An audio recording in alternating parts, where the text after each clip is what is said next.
মানে বাইরের খুবই প্রচলিত একটা প্রসিজিয়ার, কারণ এটা প্রথম হচ্ছে কি এটা ওরিয়েন্টাল কোলেনজেপাটাইটিসও বলে। এটা প্রায় 8 থেকে 9টা নাম আছে। ইস্ট এশিয়া বা ইস্টার্ন রিজিয়নে খুব কমন। তো ওখানে অনেকগুলা অপশন আছে, তার মধ্যে হচ্ছে এক্সেস লুপ একটা অপশন, যেটা রুলুপটাকে স্টমাকের অ্যান্টেরিওলে লাগানো যায়, অথবা রুলুপকে আমরা আইডিয়াক ফোসাতে ইনকর্পোরেট করা হয়, যেটা দিয়ে নেফ্রোস্কোপ দিয়ে আবার লুপ দিয়ে কিন্তু বাইল ডাক্টে এক্সেস করা যায়। আর পারকিউটিনিয়াসলি আর এন্ডোস্কোপিক্যালি স্টমাকের অ্যান্টেরিওর ওয়াল দিয়ে এক্সেস করা যায়। তো এক্সেস লুপ করা যায়, কিন্তু সব ক্ষেত্রে করা প্রয়োজন নাই আর কি। যদি রাইট ডাক্টে স্টোন থাকে তখন যদি আমরা বাইল ডাক্টে এক্সিশন করি তাহলে এক্সেস লুপ করাটা একটা ভালো option. Thank you sir. Share your screen now Tohid ভাই। আচ্ছা, আমি একটু আটকে গেলাম কোথায় যেন। আমার শোনা যাচ্ছে কথা? কথা শোনা যাচ্ছে, আপনি এখন শেয়ার করতে পারবেন। আচ্ছা দাঁড়ান, আমি একটু শেয়ার করার অপশনটা পাচ্ছি না কেন। কারণ আমি আপনাকে কো-হোস্ট করেছি আবার পরে। আচ্ছা, করছেন না? করেছি আমি। আচ্ছা, করেছি, আপনাকে কো-হোস্ট করেছি। শেয়ার স্ক্রিন অপশনটা আসছে না কেন, গেল কোথায়?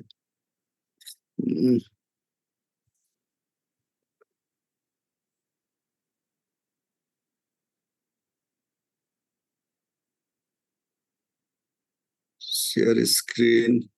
আচ্ছা, আমি একটু বের হয়ে আবার ঢুকে দেখি। শিওর, ঠিক আছে। আবার আপনি শেয়ার করার আগে আমি আপনাকে কো-হোস্ট করতে হবে, কিন্তু আবার ঢুকতে আপনি আবার ঢুকতে আবার কো-হোস্ট করতে হবে। হ্যাঁ,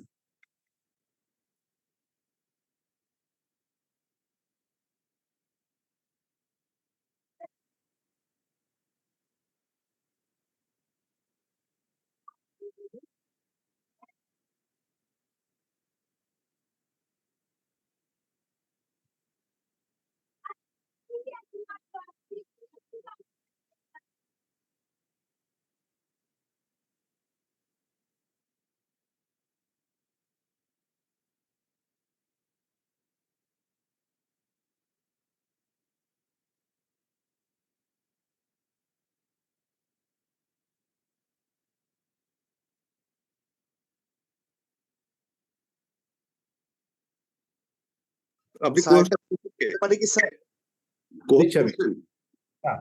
করছি। আচ্ছা দাঁড়ান, স্ক্রিন শেয়ার একটা অপশন আছে, এটা পাচ্ছি না কেন। আমি আপনাকে কো-হোস্ট করেছি, এখন দেখেন। এখন দেখা যায়? না, দেখতে পাচ্ছি না।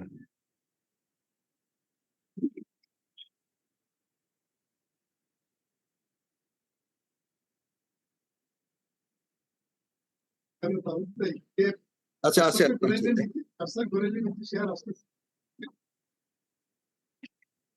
এখন আসছে, দেখা যায়? জি জি, আগে করেন। ওকে, আচ্ছা দেখেন। আচ্ছা, ঠিক আছে, thank you.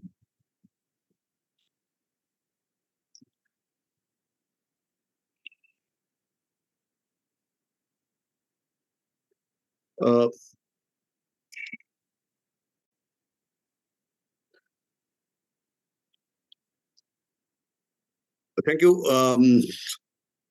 During the next 10 to 20 minutes, I will just make this issue, that is biliary tree stone disease. Actually, I discussed with Professor Adrat, that is biliary tree. I want to include only the common duct, that is common bile duct and hepatic duct.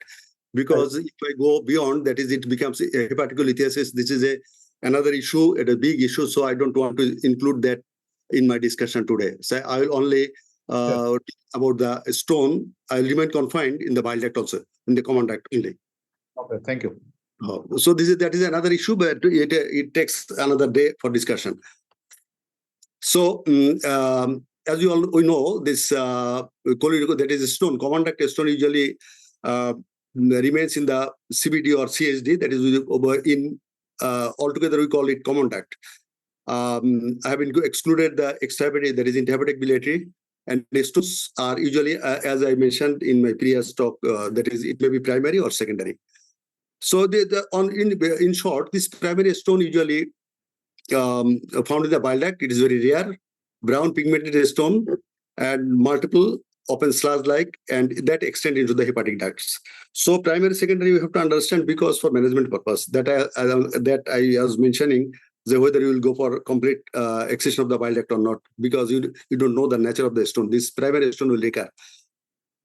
This primary stone is only this is because of stricture is that is cholangitis, biliary dilatation, dyskinesia, choledocalcis, carolosis, all are responsible for stasis, parasitic infestation, and there are other causes also for primary stone formation.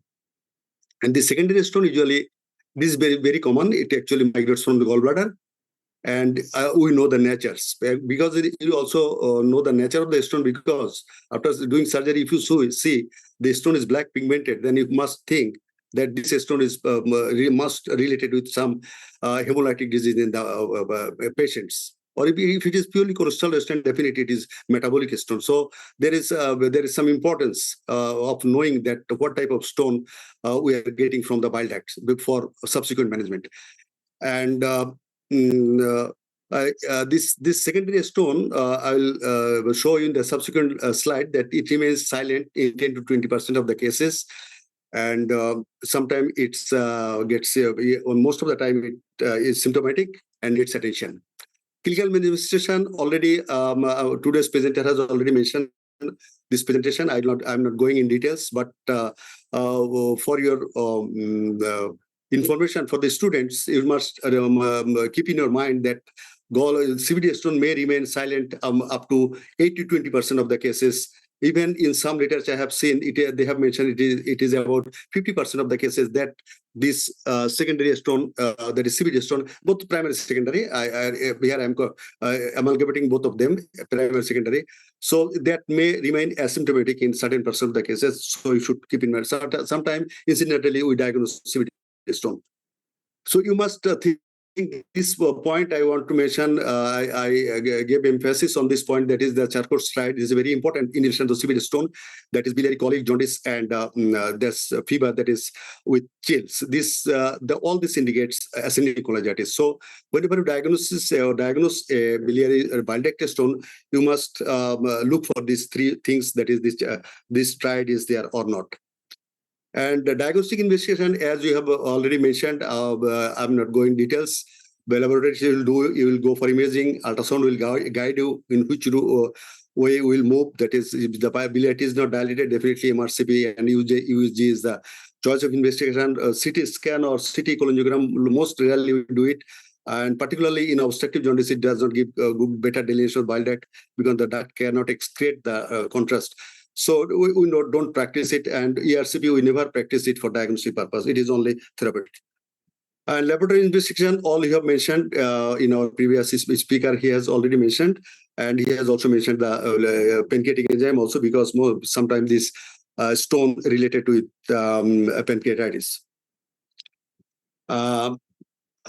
Ultrasonography has got some limitation in detecting CVD stone because once we detect a gallstone, and if we get the bile duct dilated, then we look for the whether there is a stone or not. But in 30 to 40% cases, ultrasound only can delineate the biliary stone in the normal bile duct, because this anatomical orientation of the bile duct, it is rectoperitoneal structures, that is, it is far behind the abdominal cavity.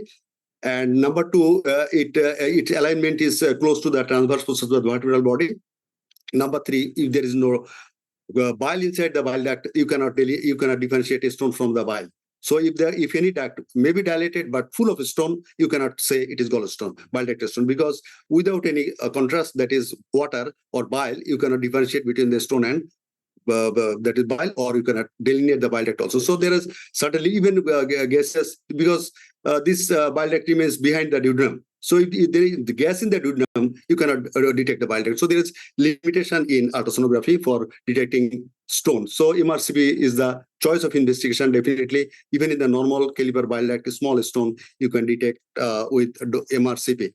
CT scan, as I have mentioned, that is CT scan.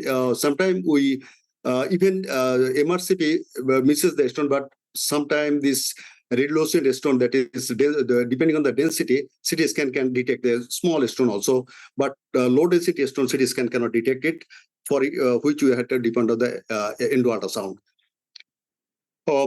Indoor ultrasound is though it is not yet established in our country, but this is a very important tool in delineation of the biliary anatomy and bile duct stone, even microliths. There's one of our colleague mentioned in our discussion. We give very small stone microlith that is just like a scent we can detect with the help of ultrasonography. And this indoor ultrasound can reduce the intervention of the ERCP and other procedures. So nowadays we call it US directed ERCP because that is ERCP endo ultrasound interface, but it one depends on the other. So other investigation like PTC, ERCP, and laparoscopic ultrasonography, this is not well established or well not practiced nowadays routinely. So now let's come to the complication of the gallstone. Whatever it is, primary or secondary, wherever the stone is, it can cause complication in the form of cholangitis. Charcot striae we mentioned, but if this striae is associated with shock and mental confusion, then we call it Reynolds pentate. That is a very grave condition. Mortality is nearly 100%. Usually this patient develops multiple hepatic abscess formation. Among this patient is septic, undergoes septic shock, and mortality is nearly 100%. So you must be keep your patient within this stride. Don't allow the patient to go into this pentate, that is Reynolds pentate, that is the shock with cholangitis. Next, stone-related complications, pancreatitis. It is mostly associated with the when you, as you see, that we get most of the time we say that pancreatitis is idiopathic, but this is not true. 80 to 90% of the idiopathic pancreatitis is due to the gallstone, and it has now with the introduction of the EUS, this has more or less well established. So the idiopathic pancreatitis only, you can say only 20%. Rest of the pancreatitis is due to gallstone disease, and it is usually associated with the cholecystitis or even stone may present in the bile duct. Because stone less than 5 millimeter usually passes spontaneously, making jaundice or pancreatitis, they go spontaneously. The bigger stone usually get impacted. So another complication that stone causes in long-term sequelae is secondary biliary cirrhosis. I am not going in details of it. So let's come to the management. I have divided this management part on by common duct stone on four separate entities, because in particular area the management differs. In my experience, I have seen the management is not same for all area. Say for example, a stone in the common duct, another group you will get combined stone, that is a stone in the bile duct and CVD and gallbladder. Another group you will get the residual stone maybe after ERCP, after open laparotomy, or after lap CVD explosion, with or without T2. Another group you will get gallstone with a patient having pancreatitis. So this simple stone can present in different ways. Let's see very shortly the management options for each stone. So stone in the common duct, initially pre-laparoscopic era, it is open era. We call it open era. The gold standard was open CVD explosion, and then gradually ERCP was introduced. But in laparoscopic era, ERCP is still the gold standard for CVD stone extraction, but lap CVD play a role in selective in few centers, not well established, even in the all part of the world. Not in our country. In my country, only 1 or 2 surgeons sporadically doing some lap CVD explosion, but this is not routine. So ERCP, I should say for bile duct stone only, bile duct ERCP is the gold standard, and you can clear the bile duct stone 90% of the cases. Another 5%, which is difficult stone, which is also possible by doing ERCP if you have got the other facilities, that is other armamentarium with you. Bad thing is that it needs sedation or general anesthesia. But there is some morbidity, definitely. Mortality is very rare, like other surgery. So ERCP has got definitely. Sometimes you will say that the big stone cannot be removed by ERCP, but it can be removed intact by doing splenoplasty and other things. You can remove the big stone. And on the other way, big stone you can remove by doing lithotripsy, mechanical lithotripsy. You can remove that stone. So size is not a factor for in terms of ERCP. Any type of stone, any size you can remove it if you have got the armometer. Even we are now using spyglass, intercorporeal lithotripsy, laser wave. These are all available now. But if not, all facilities is not available in our country, but it is possible in the other part of the world. So whatever may be the size of the stone, whatever may be the color, whatever may be the number, everything can be removed by doing ERCP. But there are certain stone that cannot be removed by ERCP. That is a stone larger than 1.5 millimeter. But my experience, we can remove 2.5 centimeter stone also if the bile duct is also dilated up to 2.5 centimeter. So larger stone for the beginner, for the student, my message is stone larger than 1.5 centimeter should not be attempt. A multiple stone, because you will not get any space to open your basket inside the bile duct. Periapical diverticulum is difficult for papillotomy for beginners, so one should not do it. Sometimes impacted stone, basket cannot open there, and anywhere the bile duct distal to the stone, and also angulated bile duct. Bile duct is angulated, you cannot manipulate your instrument properly inside the bile duct. So these are some limitation. Open CBD exploration, all surgeons are doing it. I'm not going in details. This was once at the time of our Professor Mahdud Hussain, it was the gold standard, but now it is not gold. Lap CBD explosion, it has clearance rate is similar that of the ERCP, but it is a single stress procedure. But that's why it is acceptable by. It is practiced in some centers.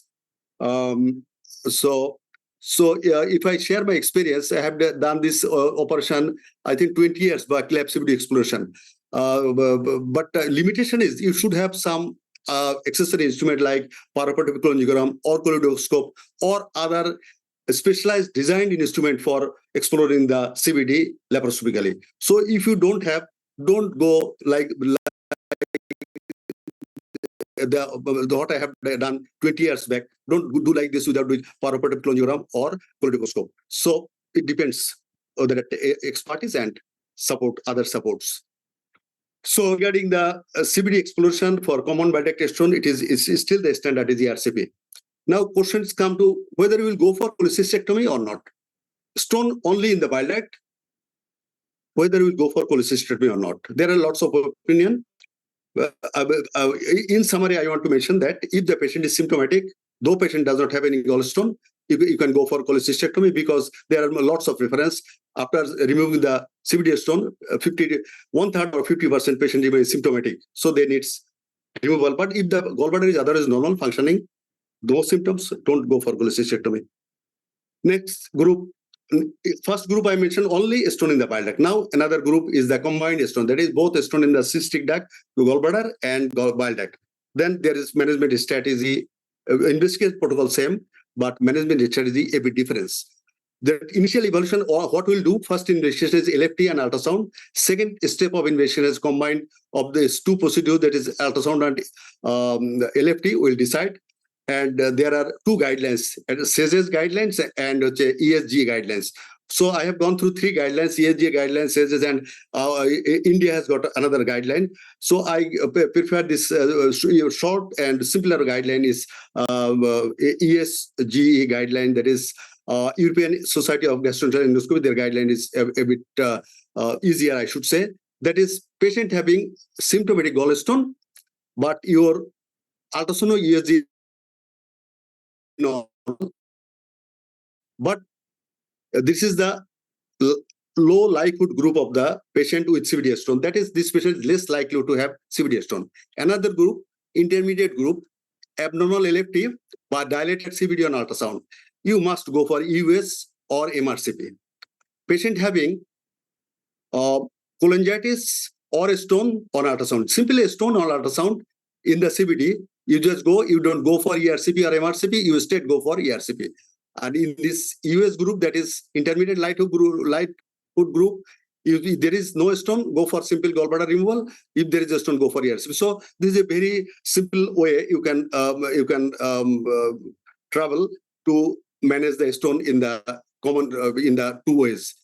This is another way, that is you can predict whether your patient may have a stone in the bile duct. Like alkaline phosphatase, if it is raised, your score is 1.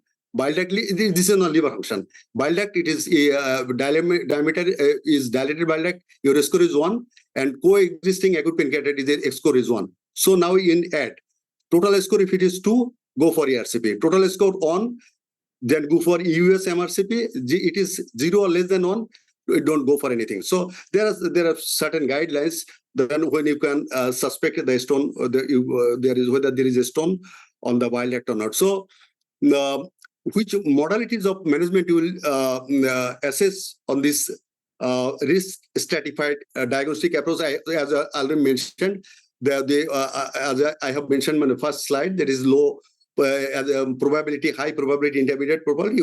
You will proceed on that way. This is the Indian algorithm. It is more or less same, but a bit details. But you can also follow this, but it is difficult to memorize, but you have to make a chart in your chamber to follow this algorithm. Now, for a stone in the both ducts, therapeutic option, gallbladder definitely laparoscopy, and bile duct stone is definitely 3 options: open surgery, ERCP, lap CVD exponent. And what is your option? Because as I have mentioned, the 8 to 20% of the patient having gallstone may have a stone in the CVD. So choice is yours. So if I go to history shortly, initially laparoscopy increased the demand of ERCP. When laparoscopy first started, but when the laparoscopy surgeon become more experienced, they challenged the role of ERCP. They started doing lap CVD exploration. But ultimately, what happens, the literature, as per literature, now it is established that if intraoperative cholangiogram shows that there is a bile duct stone, or you suspect bile duct stone, and if it should be removed laparoscopically, if possible. If possible means I want to mention that if you are expert enough and if you have got other supports to explore the CVD, then you will go. Otherwise, this is the present status. ERCP, the mid of the lap era, it was challenged, but it has returned to its pre-laparoscopic era now. Lots of literature you'll get in the journal, and now it is well established. All CVD stones should be managed pre or post-operatively by ERCP. So ERCP has come back to its original state. And this is the management of, and then this is the third group of my presentation. This is a retained CVD stone. Retained CVD stone, usually we get it in the, it is the ERCP is the standard, gold standard, because once you have done the bile duct exploration, you have kept a T-tube, or you have done ERCP, or you have done lap CVD exploration, you have kept on stone. So only the option is ERCP. One of my paper was published in 2005 in Asian Journal of Surgery on this issue. 2005, this is 20 years back. Now, my last slide is ERCP in gallstone pancreatitis. That is, gallstone causes pancreatitis. There should be no controversy regarding this. The message is clear: no role of ERCP in pancreatitis in absence of the stone. Nobody should go for ERCP because ERCP itself induces pancreatitis. So one should not go for ERCP in pancreatitis. But if the ERCP is recommended in the gallstone pancreatitis with cholangitis, if your MRCP says that there is a gallstone and your features of cholangitis, definitely you will go for ERCP. But if all investigation shows that the bile duct is dilated but no cholangitis, there is conflicting data for ERCP. Doing ERCP, but to my opinion, one should not go for ERCP, even the dilated biliary with pancreatitis without cholangitis. So treatment is conservative. So here for the student, this is the animation video. You'll see that how this pancreatitis happens. You see, this is the normal biliary tree. Bile is passing, pancreatic juice is also passing, but stone in the bile duct. If by accident, by chance, it gets into the bile duct, then what happens?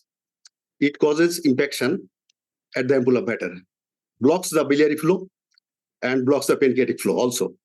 That is pancreatic activation of the pancreatic enzyme, autodigestion of the pancreas, pancreatitis. On the other hand, this backflow obstruction in the bile duct causes obstructive jaundice, cholangitis. So treatment is very simple. Treatment is very simple. Just you go for this impacted into the ampulla. You just make a small cut over the ampulla, disimpact the stone. That solves the problem. Even it does not need any formal ERCP, that is cannulation, putting dye inside the biliary tree, accidental calculation, the pancreatic, nothing is needed. You just disimpact the stone by giving an insertion over the ampulla, that patient improves dramatically. On the next day, you can discharge the patient with a patient having acute pancreatitis. So this is the only area of gallstone, that is gallstone pancreatitis with cholangitis. So,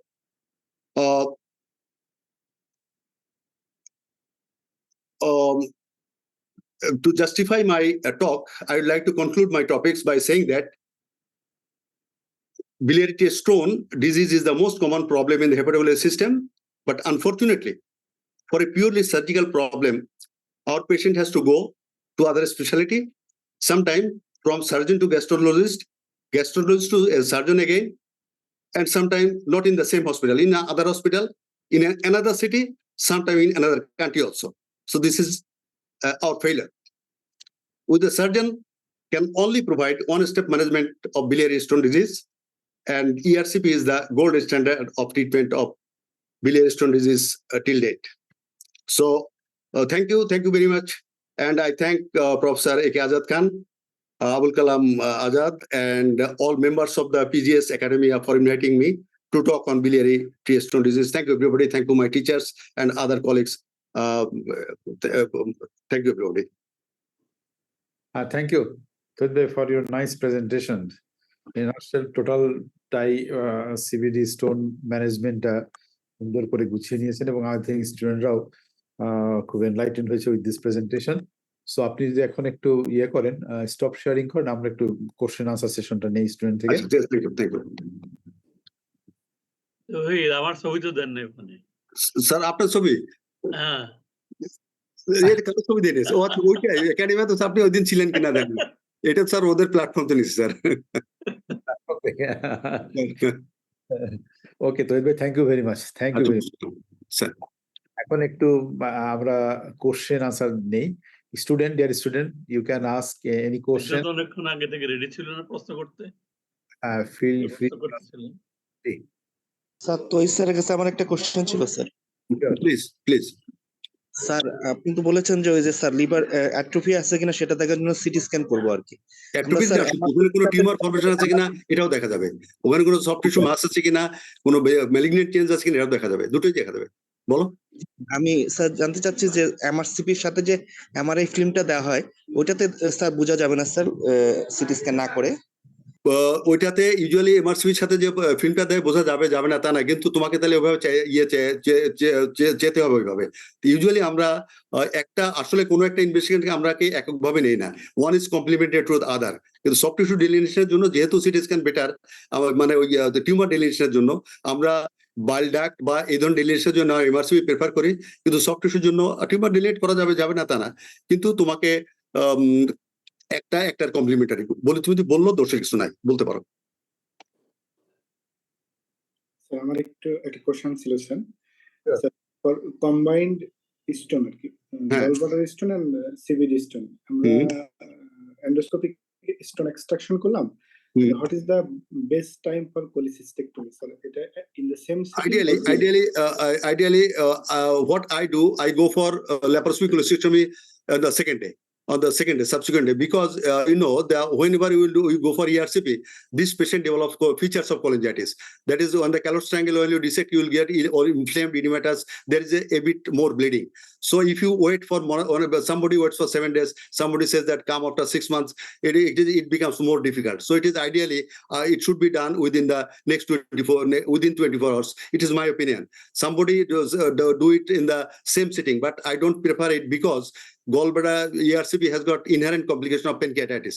You should give at least 6 hours time to develop pancreatitis. After 6 hours, that patient will either developed or not develop pancreatitis. So initially, I used to do some of the ERCP on the laparoscopy on the same day, but after searching the literature and everything, with my experience, I stopped it. And ideally, it should be done in the second day, because if you are doing ERCP for CBD stone, and this stone was in the gallbladder, if you discharge the patient and you plan to do it after 6 weeks, a few stone will come down again to the bile duct, and that will cause the residual stone bile duct. So that may cause a problem. So if you don't go for laparoscopy in the second day, it is better to put a stent, so to prevent the stent migration. Thank you, sir. Ideally, it should be done on the second day if there is no contraindication, no complication with the ERCP, related ERCP. It is better for patient also. But the same cost, same drug, same medicine, same hospitalization, he can go to home. Okay, sir. Thank you, sir.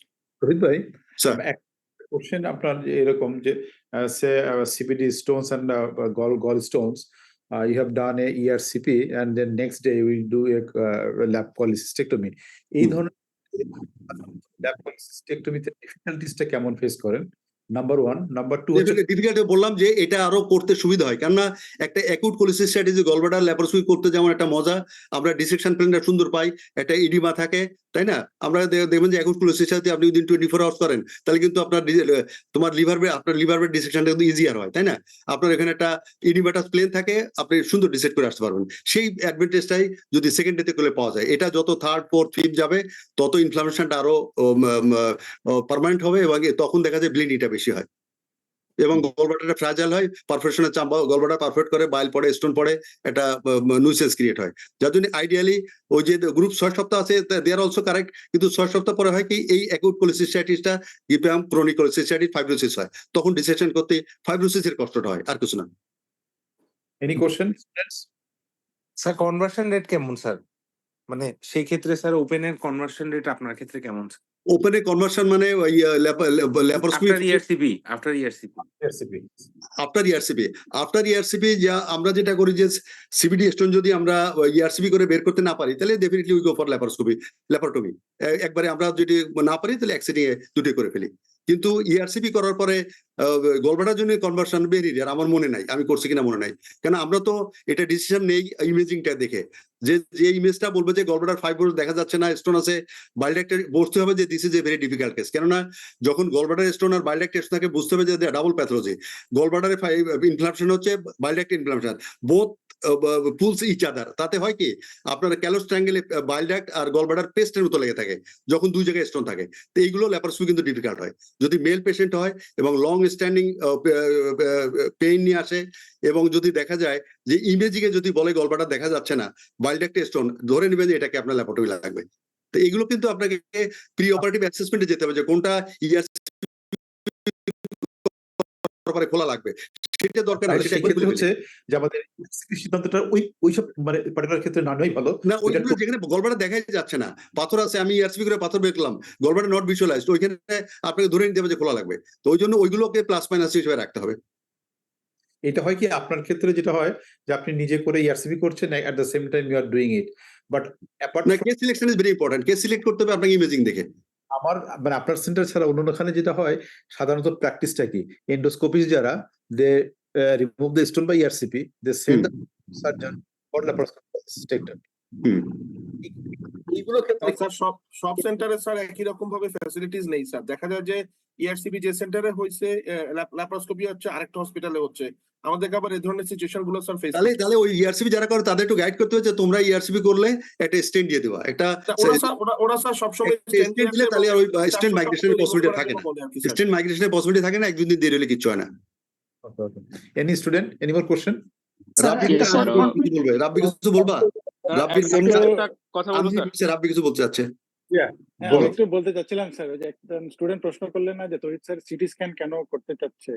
City স্ক্যানের জাস্টিফিকেশনটা এটা হচ্ছে গিয়ে যে হেপাটোলিথিয়াসিসের 20 to 21% কেসে কিন্তু intrahepatic কোলিয়াঞ্জিওকার্সিনোমা থাকতে পারে। আরেকটা interesting finding হচ্ছে কি আমরা যেরকম আইপিএমএন বলি, ডাক্টাল প্যাপিলারি মিউসিনাস নিওপ্লাজম, একই রকম কিন্তু ইন্টারডাক্টাল biliary মিউসিনাস নিওপ্লাজম থাকতে পারে। এজন্য কিন্তু যদি কখনো মাস লিশন স্যার যেটা বলতে চাচ্ছেন সাসপেক্ট করে বা কোনো অ্যাবনর্মালিটি এমআরসিপি তে সাসপেক্ট করে, অবশ্যই it should be supplemented with CT. Okay, এটা বলতে চাচ্ছেন স্যার আরেকটা প্রশ্ন ছিল তৈরি স্যারের কাছে। স্যার আমাদের মানে সিবিডি এক্সপ্লোর করলে স্যার অলওয়েজ কি আমাদের মানে এখন দেখা যায় যে স্যার কিছু কিছু সেন্টারে অনেকে স্যার ইউআরএস দিয়ে স্যার উপরে এবং নিচে প্রক্সিমাল ডিস্টালি ক্লিয়ার করে, স্যার এটা কতটুকু জাস্টিফাইড? বা ইউআরএস স্যার এত রিজিড একটা স্কোপ স্ট্রিকচার ক্রস করতে পারে না, দেখা যায় অল্প একটু গিয়ে বলে যে ক্লিয়ার হয়েছে। না এটা আইডিয়াল না, এটা আইডিয়াল না। আমি বলবো আমরা একটা গোজামিল দিয়ে এটা আইডিয়াল না। ব্রঙ্কোস্কোপ হলে আমি রাজি আছি, ব্রঙ্কোস্কোপে করা যায়, এটা ফ্লেক্সিবল, কিন্তু ইউরোটেরোস্কোপটা রিজিড হলে এটা দেওয়া উচিত না। কেননা তুমি একটু চিন্তা করো, আমরা যখন আমরা সিবিডি এক্সপ্লোর যে পোর্টগুলো করি, সেই পোর্ট দিয়ে আইদার তুমি ইন্টারপ্যাটিক বিলাইটে সোজা যেতে পারবা, আর নাইলে লোয়ার বাইলেট সোজা যেতে পারবা, যে কোনো একদিকটা পাবা, বাকিটা কিন্তু সম্ভব না। এটা তো অ্যাঙ্গুলেটেড ইনস্ট্রুমেন্ট না, এটা তো রিজিড একটা শক্ত জিনিস। তা শক্ত জিনিস হলে তুমি যদি কনফ্লুয়েন্সের উপরে যাও, তাহলে এই জিনিসটা কখনো ঘুরায় আবার বাইলেটের ভিতরে যাওয়া যাবে না, তাহলে আরেকটা পোর্ট করতে হবে। এটা কখনো পুরা বাইলেট দেখা সম্ভব হয় না। তোমাকে এটা যেটা করা হয়, এটা একটা করে কেন, আমি যেটা বুঝি যে এমআরসিবি তে বলছে সিঙ্গেল স্টোন তো তোমার তো ভয়ের কিছু নাই, তুমি যদি স্টোনটা বের করতে পারো তখন তোমার কোলনজিওগ্রাম না করলেও চলে, তাই না? কিন্তু মাল্টিপল স্টোন হলে এই কোয়াকগুড়ি করার কোনো যুক্তি নাই, তখন তুমি মিস করবা স্টোন। কারণ আসে তো আমার কাছে, আমি দেখি তো ওই যতই যা করে আলটিমেটলি স্টোন নিয়েই আসে, তাই না? তোমার যদি এমআরসিবি তে বলে single stone, you go for lap CBD exploration, no problem, তুমি একটা স্টোন বের করে নিয়ে আসবা, আর থাকার সময় কোলনজিওগ্রাম করার দরকার নাই। আর যদি মাল্টিপল স্টোন থাকে, there is every chance of retaining the stone. Okay, তখন সেক্ষেত্রে স্যার আমাদেরকে আইদার কোলেনজিওগ্রাম অথবা আইদার পারাপাটিক কোলনজিওগ্রাম লাগবে। তোমার তো অনেক ওটিতে এখন অর্থোপেডিক সার্জন ইউজ করে, ইউরোলজিস্ট ইউজ করে, কোলনজিওগ্রাম একটা টান দিয়ে নিয়ে একটা কোলনজিওগ্রাম করলা, দেখলা আছে কিনা, তাই না? তাহলে ক্লিয়ার হয়ে গেল, সবচেয়ে ভালো হয়। আর কোলনজিওস্কোপ সব হসপিটাল নাই, সবার কাছে দরকারও নাই, এটা এত এক্সপেন্সিভ ইনস্ট্রুমেন্ট মেইনটেনও ডিফিকাল্ট। একটা বছরে কালে ভদ্রে একটা সার্জারি হয়, কেন গলব্লাডার সার্জারি তো হয় না, আমরা যা করি তার অনেক বেশি সার্জারি, মানে স্টোন এক্সট্রাকশন করছে গ্যাস্ট্রোলজিস্টরা, তাই না? আমরা তো পেশেন্ট পাই না, আর কোলনজিওস্কোপ তো ইউজ তো আরো কম, তাই না? এটা হয় না, দরকার নাই। রাব্বি ভাইয়ের কাছে একটা কোশ্চেন ছিল। হ্যাঁ, রাব্বি ভাই, আমাদের কাছে একটা পেশেন্ট আসছিল যে কোলিলিথিয়াসিস উইথ কোলিডোকোলিথিয়াসিস উইথ হেপাটিকোলিথিয়াসিস, এবং একটা স্ট্যান্ডার্ড সেন্টারে এটা কোলিসিস্টেক্টমি উইথ হেপাটিকোজেজনোস্টমি করে ফেলে।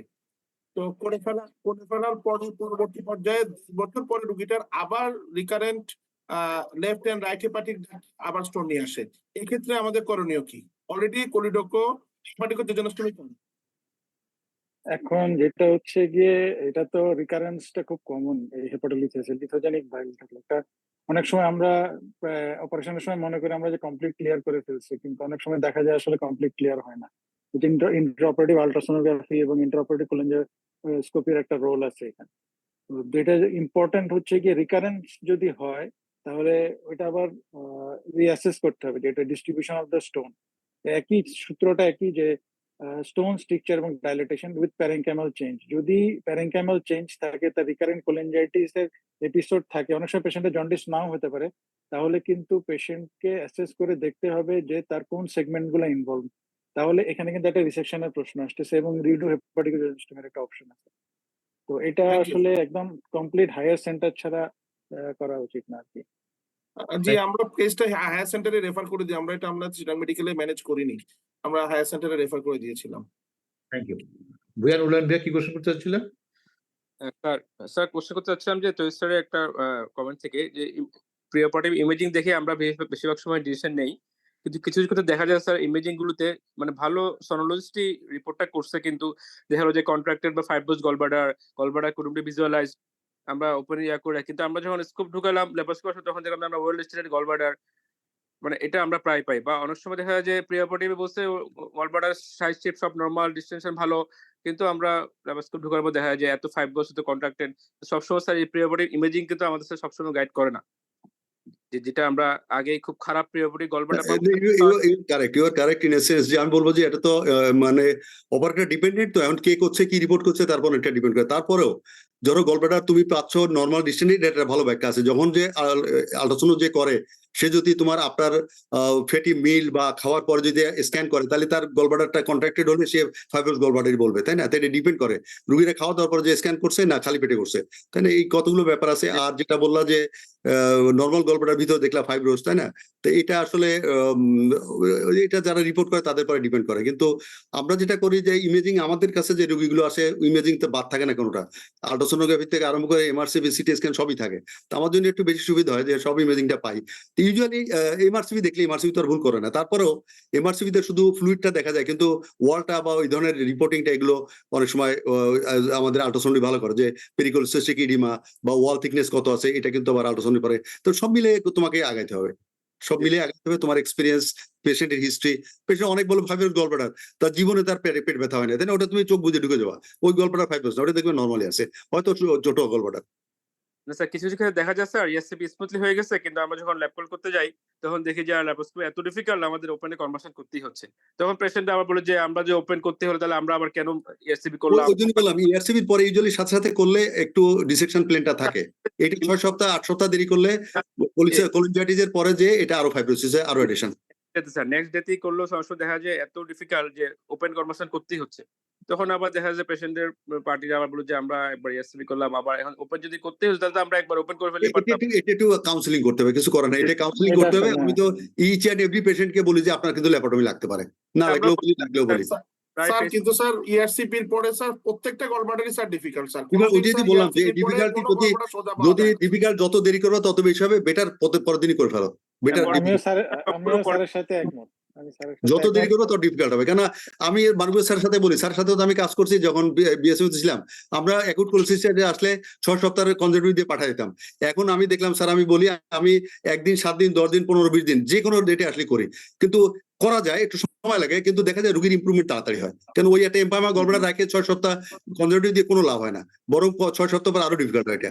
তো আমি দেখলাম যে স্যার যদি ইনক্লামটা থাকলে বরং আমরা ডিসেকশন প্লেন পাওয়া যায় এবং এটা আগানো যায়, একটু ব্লিড করে কিন্তু ধীরে সুস্থে করলে করা যায়। তো ওই 6 সপ্তাহ 5 সপ্তাহ বা 3 সপ্তাহ এটা ডিপেন্ডস। আপনার কাছে দুটো কোশ্চেন আছে স্টুডেন্টদের। একটা কোশ্চেন হচ্ছে position of the small cut incision in the ampulla of Vater during removal of impacted stone in the distal CBD. শুনতে পেয়েছেন?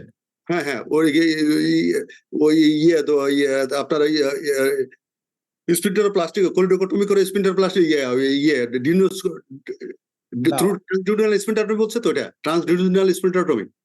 Position of the small cut incision in the বুঝতে পারছি, ওই যেটা টার্মটা হচ্ছে ট্রান্সডিউডিনাল স্পিন্টারটমি, মানে ডিউডিনামের কোথায় কাটলে সে এটা পাবে, তাই তো? এই কথাটা তো এটা দাঁড়াচ্ছে। না স্যার মনে হয় ইউজ করতে ইএসসিপিতে স্যার প্রিকাট যেটা করে এম্পুলাতে ক্লক পজিশনটা জানতে ওটাই জানতে চাচ্ছি স্যার। ও প্রিকাট কোশ্চেনটা বুঝলেন, এটা ওই অ্যাম্পুলায় কোথায় কাটা হয়, তাই? জি স্যার। আচ্ছা ঠিক আছে। আচ্ছা, আমরা যদি পেপিলোটমি যখন করি, আমরা যদি প্রিকাট করলাম, একটু খেয়াল করবা কিনা যে আমাদের বাইল ডাক্টের ওরিয়েন্টেশন যদি আমরা ধরি তাহলে বাইল ডাক্টের ওরিয়েন্টেশন থাকবে হচ্ছে 11 to 12 o'clock পজিশনে, আর পেনক্রিয়াটাইটটা থাকবে হচ্ছে ভার্টিক্যালি 2 o'clock পজিশনে। তা আমি 2 এর দিকে গেলে পেনক্রিয়াটাইট ওপেন হয়ে যাবে, আমি যদি 10 থেকে 12 ভিতর থাকি তাহলে বাইল ডাক্ট ওপেন হবে। তার মানে আমরা ঘড়ির কাটার সাথে যদি অ্যাম্পুলাটাকে ফিট করি তাহলে আমি বিটুইন 10 to 12 এর ভিতরে যদি কাটি 11 o'clock position, then I will get the bile duct. তো ওই ওরিয়েন্টেশন রাখতে হবে, যে কোনো জায়গায় পোস্ট দিলে যে কোনো অন্য ডাক্ট ওপেন হবে, আর নাহলে পারফেকশন হয়ে যাবে। ওকে, নেক্সট কোশ্চেন হচ্ছে when will do a Roux-en-Y hepaticojejunostomy and when will you do a primary repair of the CBD? Primary repair of the CBD বলেন, আমরা তো মানে হেপাটিকোজেজনোস্টমি কথাটা বলা হয়ে গেছে already. when will do primary repair of bile duct ইনজুরিতে চলে গেছি আমরা, না কিসে যাচ্ছি এখন? কোলিডোকোলিথিয়াসিস আমরা কখন primary without putting a T-tube? Probably মানে কোশ্চেন ইজ দ্যাট। আচ্ছা, আমারটা আমি শেয়ার করি, তারপরে রাব্বি বলবে। আমারটা যেটা করি, যেহেতু আমার মোস্ট অফ দ্য কেসে পেপিলোটমি করা থাকে, যার জন্য আমি কিছু কিছু ক্ষেত্রে আমরা হয়তো টিউব দেই না, প্রাইমারি রিপেয়ার করে ক্লোজ করি। কিন্তু আইডিয়ালি অনেকে সার্জনরা প্রাইমারি ক্লোজ করে, একটু রিস্কি হয় আমার কাছে। যদি পেপিলারি স্টোসিস থাকে বা রিটেন স্টোন থেকে যায়, রেসিডুয়াল স্টোন থেকে যায়, ইম্প্যাক্ট হয়ে গেলে কিন্তু আবার রিলিক করে যায়, তাই না? তাহলে it is better safe to give a tube for the beginner. আমি যারা স্টুডেন্ট জন্য বলবো, তোমার যখন শুরু করবো practice, always put tube. Sir আমি একটু সাপ্লিমেন্ট করি স্যারের সাথে, যে আমরা মোহাম্মদ আলী স্যার বা স্যারদের কাছে যা শিখছি এখন পর্যন্ত একই প্র্যাকটিস করি, এখনো প্রাইমারি রিপেয়ার করি না। অনেকে করেন কিন্তু এখনো স্যার মানে এটা জানি না, এটা এখন অনেকে বলতে যাচ্ছে যে একটা আমরা ডিজে স্ট্যান্ডের মতো স্টেন দিয়ে ক্লোজ করতে পারি না কেন? ঠিক আছে, আমাদের কি এখন কি স্ট্যান্ড বের হয় নাই? এখন পর্যন্ত স্যার আসলে আমরা এরকম কিছু স্ট্যান্ড পাই নাই আসলে।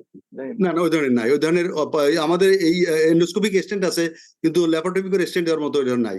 ওইগুলোই দেওয়া যায়, কিন্তু কমার্সাম তার ব্লাইন্ডলি দিলে আবার ইনজুরি হতে পারে, ফুটা হতে পারে, আইডিয়ালি দেওয়া উচিত না। ভাইয়া চ্যাট বক্সে কি কোশ্চেন আছে দেখো তো। স্যার একটা কোশ্চেন ছিল স্যার। দেখি স্যার। হ্যাঁ বলো, কোশ্চেন বলো। Question sir, what is retained stone, residual stone, recurrent stone? এটা তো অনেক পুরনো কথা।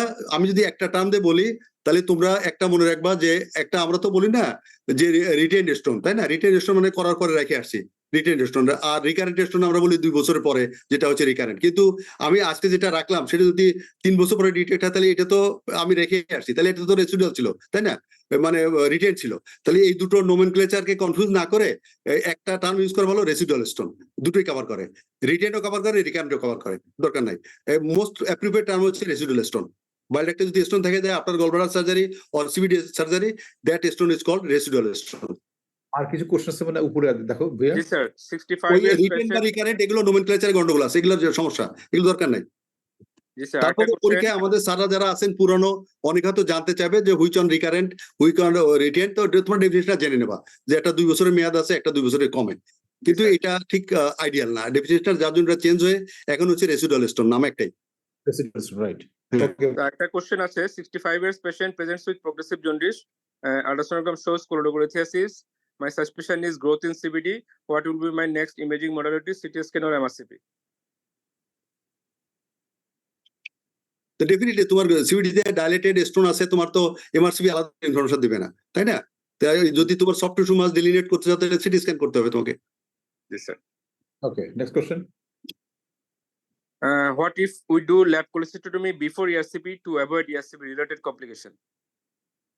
না, এটা একটু চ্যালেঞ্জিং হয়, কারণ সবগুলো ল্যাপারোস্কোপির পরে যে ইআরসিপিটা করে সাকসেসফুল হবে কোনো গ্যারান্টি নাই, তাই না? আমরা 95% গ্যারান্টি দিই, 5% তো আমাদের লিমিটেশন। তারপরে আমি ল্যাপারোস্কোপি করলাম, পরে যদি আবার সিবিডির জন্য খোলা লাগে, তাহলে ওই আগে একজন সার্জন যখন বললো এরকম কথা শুনতে হবে, যাতে আপনি ওটা আগে করলেন কেন, একবারে খুলতেন।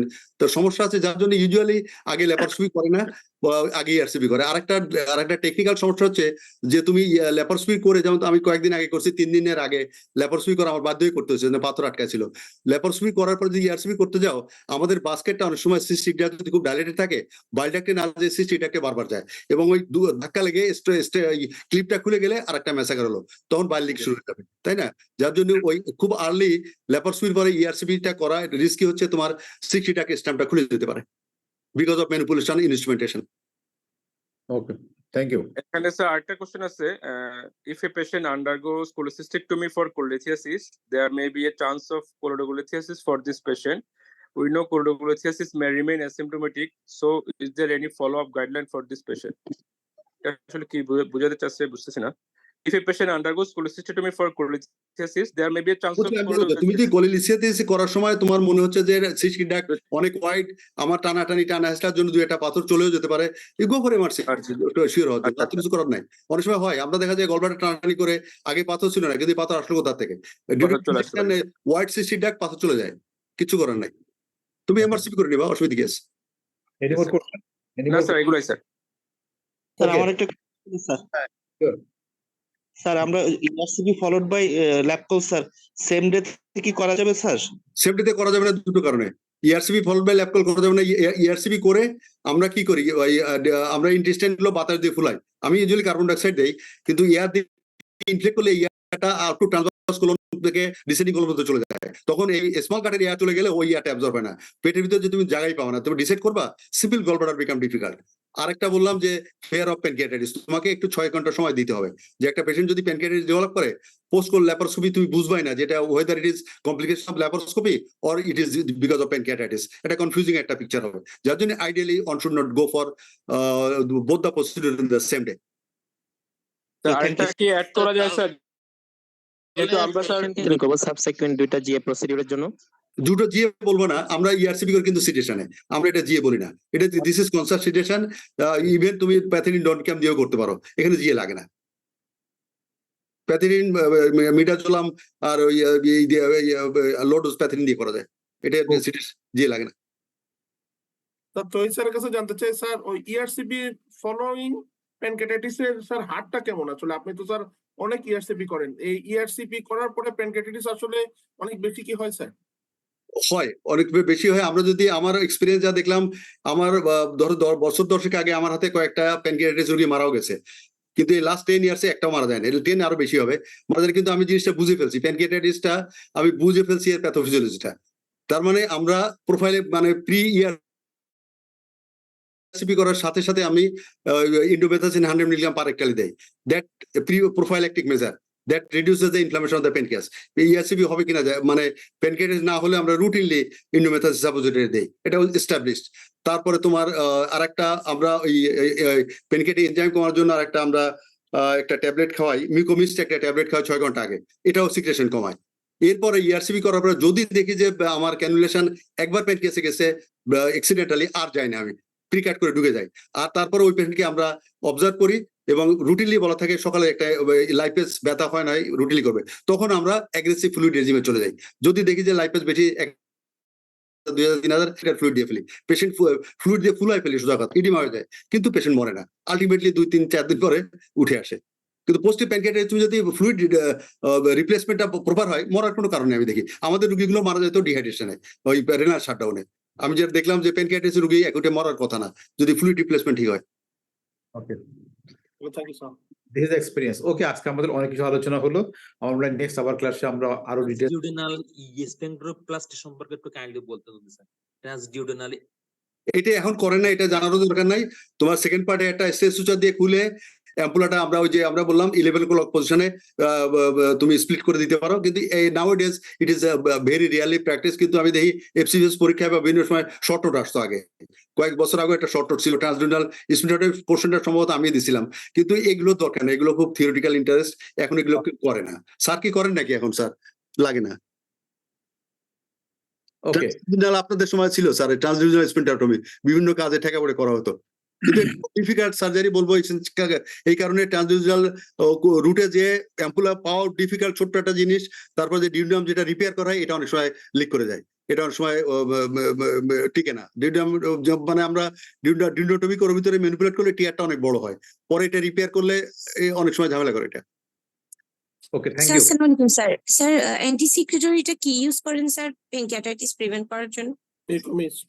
মিউকোমিস্ট 625 মিলিগ্রাম মিউকোমিস্ট, এটা আমরা ইআরসিবি 2 ঘন্টা আগে খাওয়া দিই। এগুলো হয় কি আমরা মানে ভয় দিই, কোনো রেশনালিটি আছে কিনা আমিও জানি না, লিটারেচারে পাই, আমরা ভয় দিই, কাজও করে দেখি, কাজ তো করে না তা না, প্যানক্রিয়াটাইটিস তো হয় না দেখি। রাইট, ওকে ওকে দেন, ঝাড়ফুঁকের মতো অবস্থা আর কি। থ্যাংক ইউ ভেরি মাচ যারা আজকের পার্টিসিপেন্ট ছিলেন। এখন আমরা একটু জাস্ট ফ্যাকাল্টিদের থেকে কমেন্ট নেই and advice to the students. Doctor Rabbi, will you make any comment and advice to students? নেই। Shahid, any comment?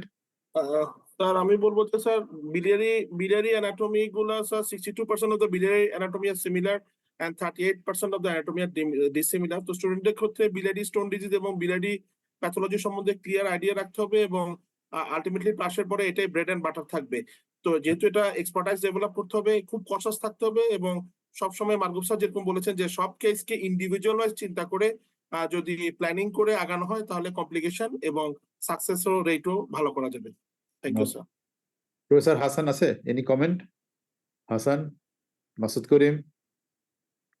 না, তহিদ ভাই, হ্যাঁ please comment and advice to students. না, আমার তো অনেক বকবক করে ফেলছি, বেশি কথা বলে ফেলছি, সরি সবার কাছে। স্যার ক্ষমা চাইনি বেশি কথা বলে ফেললে।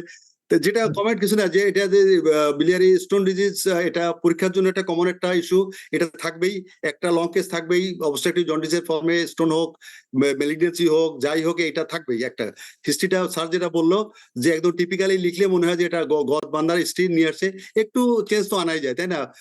এই 1.5 বছর একটা হিস্ট্রি আরো একটু সুন্দর করে বলা যেত। আর আমরা যে কথা বললাম সবকিছু দরকার নাই, কিন্তু এর ভিতরে তোমরা দেখবা তোমাদের যেটুকু লাগে এটুকু চেষ্টা করবে এর ভিতরে থাকার ভিতরে। সব কথা তোমাদের আমরা যেটা বললাম এটা তো অনেক সময় এক্সপিরিয়েন্স থেকে বা ঠেকা পড়ে অনেক কিছু করি বলা হয়। This is not text book teaching I should say. তারপরেও জানা থাকা ভালো। সবাইকে অনেক ধন্যবাদ জানাই আবার আজাদকে আমাদেরকে ইনভাইট করার জন্য। স্যার এত রাত পর্যন্ত আমাদের থাকার জন্য স্যারকে একটা এক্সট্রা ধন্যবাদ। Rabbi, any comment or advice to? আমি অ্যাপোলজি চাই নাই স্যার, আমি একটু ঝামেলা পড়ে গেছিলাম। একটা সিম্পল জিনিস একটু যা শেয়ার করি, যে স্যাররা বারবার যে বলতেছেন বক করেন, এগুলো কিন্তু লেসেন। হ্যালো, এটা কিন্তু লেসেন। কেন বলি, আজকে স্যার আমার একটা পেশেন্ট 2 ঘন্টা দেরি হয়ে গেছে আমরা প্রপার হিস্ট্রি না নেওয়ার জন্য। পেশেন্ট অ্যান্টি হাইপারটেনসিভ হয়তো 3টা, কিন্তু আমরা নোট করছি 2টা। বিটা ব্লকারের হিস্ট্রি নাই, পেশেন্টের ব্র্যাডিকার্ডিয়া ছিল, সকালে পেশেন্ট বিটা ব্লকার খাইছে। তো এই সকাল থেকে কার্ডিওলজিস্ট থেকে সবাই দৌড়াদৌড়ি করতেছে, কিন্তু ফাইলে লেখা আছে 2টা অ্যান্টিহাইপারটেনসিভ, বিটা ব্লকারের কথা লেখা নাই। পরে যখন হিস্ট্রি দেখলো দেখা গেল যে আসলে স্যার এই বিটা ব্লকারের জন্য এই মানে ব্র্যাডিকার্ডিয়া হয়েছে। সেই জন্য এই বকবকগুলো স্যার এতে কিন্তু লাইফ লেসন না, এগুলা না যদি সিরিয়াসলি নেওয়া হয় তাহলে কিন্তু শুধু পরীক্ষায় না স্যার, প্র্যাকটিক্যাল লাইফেও কিন্তু ভোগান্তি পোহাইতে হবে। এইটা। Thank you Rabbi. Professor Malgur ji sir, thank you sir. আমি 2টা কেস নোট বলি স্যার তৌহিদের তো মনে থাকতে পারে। ইয়ে বা একটা একটা ডাক্তারের মায়ের গলব্লাডার অপারেশন করা হয়েছিল আইপিজিএমআর এ। গোলাম রসুল স্যার করতে, পরের দিন সকালবেলা মাহবুবে তখন আসছে। পরের দিন সকালবেলা স্যার এসে বলে, আসার পরে বলতেছে মাহবুব চলে এটা খুলতে হবে। কোনটা? ওই ডাক্তারের মা। কেন? তার ব্লিডিং হচ্ছে। তারপর আবার খোলা হলো দেখলো যে ওই আস্তে আস্তে উদিং হচ্ছে ওখান থেকে। তো ইতিমধ্যে মাহবুব ভাই ওই ছেলের সঙ্গে কথা বলতে বলতে দেখলো ওই পেশেন্টটা ক্যালসিয়াম চ্যানেল ব্লকার খায় অনেকদিন যাবত। তখন স্যারটা বলা হইলো, তারপরে মাহবুব ভাই বললো যে স্যার তাহলে একটু ইয়ে দিব, ক্যালসিয়াম গ্লুকোনেট দিব। তো দেন, দিলাম ক্যালসিয়াম গ্লুকোনেট, এবং ওখানে দেখলাম যে চট করেই বন্ধ হয়ে গেল। ওই যে হিস্ট্রি নেওয়া, যেটা এখন হাসান রাবি বলল যে ওইটুক হয় নাই, যে তার ক্যালসিয়াম চ্যানেল ব্লকার সে অনেকদিন থেকে খাচ্ছে, এমনিতে কোনো ম্যানিফেস্টেশন নাই, কিন্তু ওই অপারেশন করার সময় তার একটা অন দ্য এজ। আর সিবিডি এক্সপ্লোর করছে, করার পরে টিউব দিছে, বন্ধ করছে, করার পরে পরের দিন রোগীর লোকজন কে আসে নাকি কোন ডাক্তার ওই টিউবটা বের করে ফেলছে। সে বুঝতে পারে না যে এটা কি ঘটনা। স্যারকে জিজ্ঞাসা করলাম, স্যার এটা চুপ করে থাকলে দেখেন। আচ্ছা, তারপরে 8 দিন 10 দিন ওয়েট করার পরে তারপর স্যার এখন কি করবো বলে, দেখলেন তো আসলে আমরা যে দেই টিউব লাগে না সবার। এগুলি হয়তো তখন বলছে, কিন্তু স্যারও তো দিছিল ওটা, সেটাই আছে। কিন্তু স্যার আরেকটা মনে আছে কিনা, ওই অবির ভাই মারা গেছিল কিন্তু টিউব বাইর করে দেওয়াতে, ওটাও কিন্তু উল্টা হয়েছিল। টিউব আর্লি রিমুভ করা হলো, এটা পেশেন্ট ডাইট। ওখানে 2টা কাজ হয়েছে। একটা হলো টিউব বের করে দিয়েছে টান দিয়ে কোন এক অ্যাটেন্ডেন্ট, আর 2 নম্বর হচ্ছে তার পরের দিন তাকে ঘি ভাত খাওয়াইছিল, তাই না? ঘি ভাত খাওয়াইছিল তাকে। যাই হোক, এগুলি কিন্তু আসলে সবকিছু আমাদের নিয়ন্ত্রণে থাকার দরকার আছে, যে কি কি করতেছে এগুলি সবসময় খেয়াল রাখবেন, একদম সব ছেড়ে দিবেন না। ওই যে মানে you must own your patient, এটা মোহাম্মদ ভাই বারে বলতো, you must own your patient, ছেড়ে দিবেন না চট করে। এখন এই যে বলে যে হ্যাঁ গলব্লাডার করে অপারেশন করছেন বা ইয়ে করছেন, আপনি ছেড়ে দেন, আপনার কিছু করতে হবে না, আমরা করবো সবকিছু। পেশেন্ট গুলি ক্লিনিকের হয়ে যায়, পেশেন্ট গুলি ক্লিনিকের না, পেশেন্টের আপনি ক্লিনিকে যখন ঝামেলা পড়বে তখন বলবে ওই যে যিনি অপারেশন করছেন ওনার কাছে যান। তাহলে পরে ইউ মাস্ট ওন ইট, এবং সেজন্য আপনার নিজেরটা নিজে রাখতে, এবং প্রত্যেকটা পেশেন্টের ওই যে অপারেটিভ ইয়েটা ফাইন্ডিংস গুলি নোটগুলি লিখে রাখা, যেটাতে এই ছিল, যেটা আলী আশরাফ স্যার সবসময় করছে, মতিউর রহমান স্যার সবসময় করছে, গোলাম রসুল স্যারও করছে। স্যারের টেবিলে এটা গিয়েছিল, মাই পেশেন্ট, ডক্টরস মাই পেশেন্ট, আলাদা একটা খাতা ছিল স্যারের, বুঝছেন? ওগুলি মেনটেন করার দরকার আছে। এগুলি আমরা মেনটেন করি না, খালি নাম্বার অফ কেস দেখতেছি আমরা। এটা একটু ইয়ে থাকে, এটার দিকে একটু খেয়াল রাখবেন যে এখন থেকে keep your records clean, keep your records and keep your records clean, দুইটা পার্ট প্লিজ। এখন এগুলি ডকুমেন্টেশন করা খুব ইজি ব্যাপার, এবং এগুলি আপনার নিজের জন্য, সেফটির জন্য, এক্সপেরিয়েন্সের জন্য, পরবর্তী সুযোগের জন্য।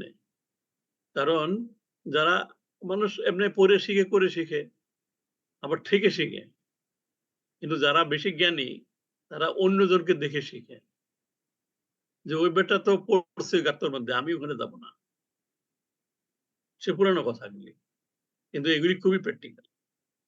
Thank you very much. Thank you sir. Thank you all. Stay safe, stay blessed. দেখা হবে ইনশাআল্লাহ।